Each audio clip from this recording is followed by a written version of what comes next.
Welcome back to my little corner of the world. This is where I share my slow, intentional lifestyle with you. In a world that tends to move fast and glorify being busy, I invite you to slow down, take a deep breath, and find a sense of calm as you cozy up with me today.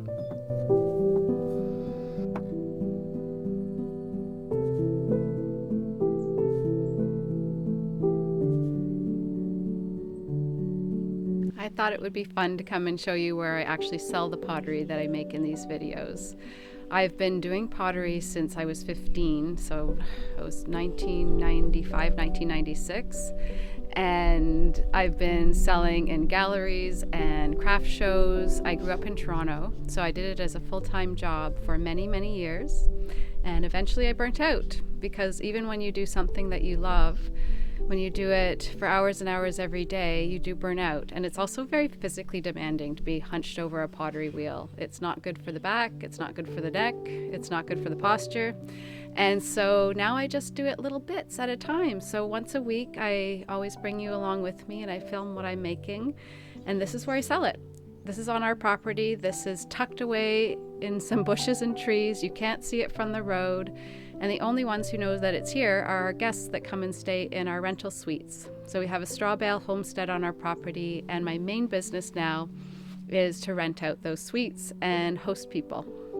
And for years, people have been asking for somewhere to buy my pottery, and I never had anything because I had 3 little kids and I didn't have time or energy or the desire to create pottery at home.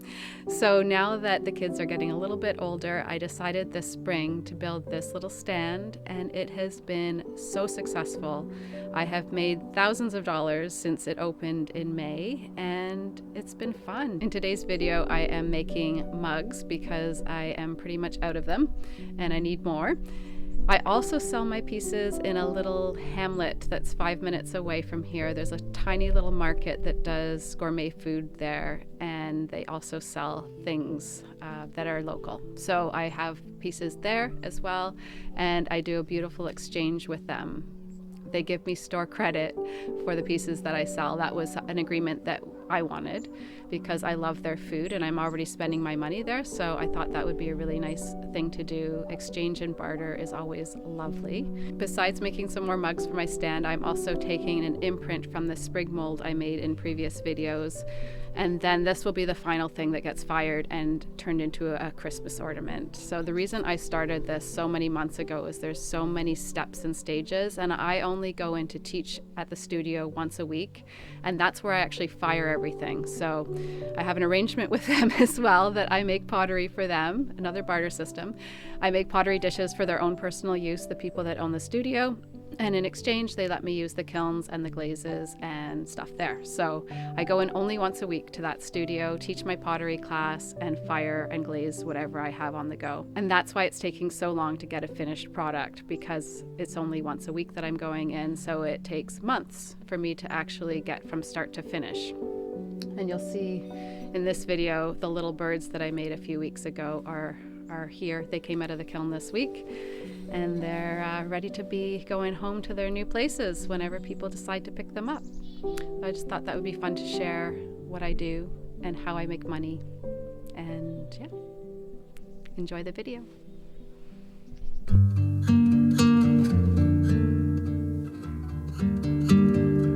These last few weeks have cooled off, and we've started lighting a fire to take the chill out. Straw bale walls provide excellent insulation, and our wood stove is our main source of heat. At this time of year, a small morning fire is usually all we need for the day. Autumn is my favorite time of year. Where I live in Canada, we call autumn fall because all the leaves fall to the ground. It is a time for getting cozy, baking apple pies, and curling up for cuddles.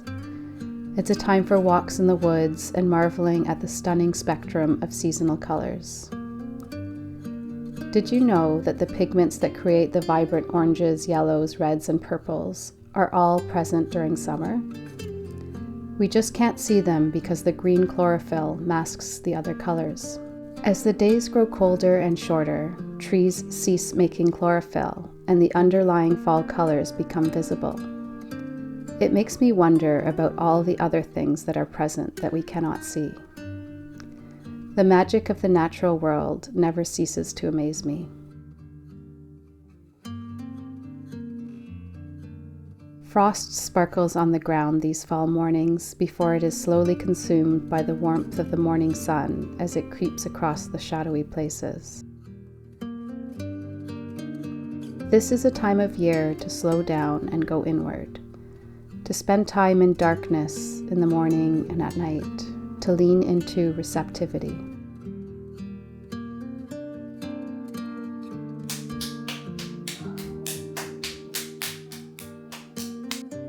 After a hot, dry summer, I love this softer, cooler pace of life. I love the delicious fresh air. I want to breathe it deeply into every nook and cranny of my lungs. I want to curl up on the porch swing and ensconce myself in linen blankets. I want to wrap myself in hand-knit sweaters and bake apple pies. This is a season that is truly designed for introverts like myself, and I cherish it completely.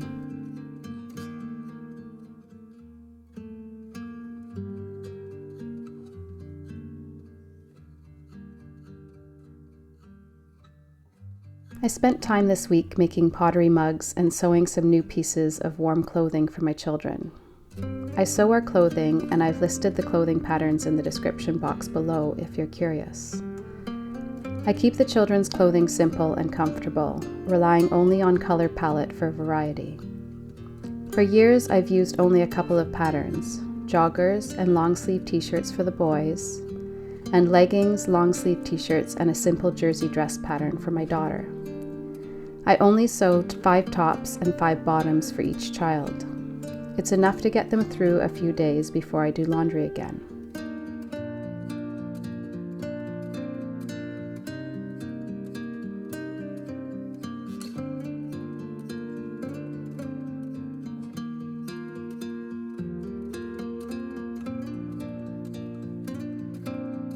I think back to the pioneer days when most people, due to the time and work required to hand sew their clothing, would only have a few sets.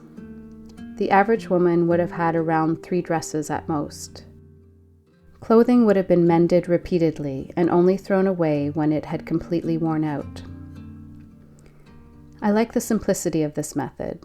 It means that I do laundry more often, but it never piles up to a point where it becomes overwhelming.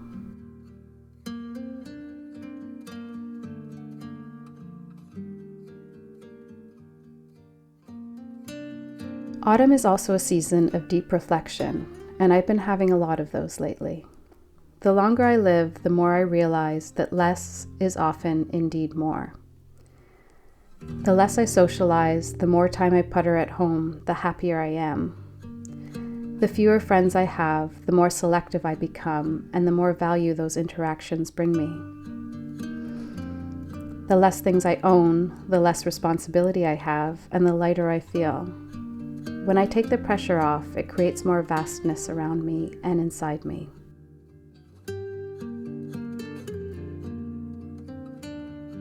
So I've been using this season to evaluate and simplify. I'm being mindful of slowing down, taking the pressure off, and being content with where I am in this very moment.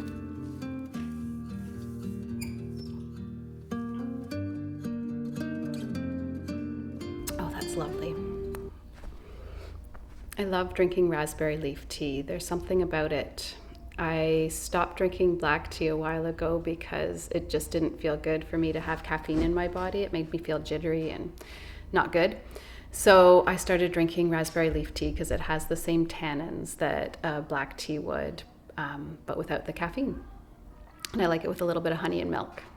I think I'm having visitors come in here. There, they're back outside. But back to what I was saying about the mugs. These are slab-built, hand-built mugs that I've made, and for some reason I just prefer them to my wheel-thrown mugs for drinking. I don't know what it is about it. I just really like the proportions and the shape and the way it feels.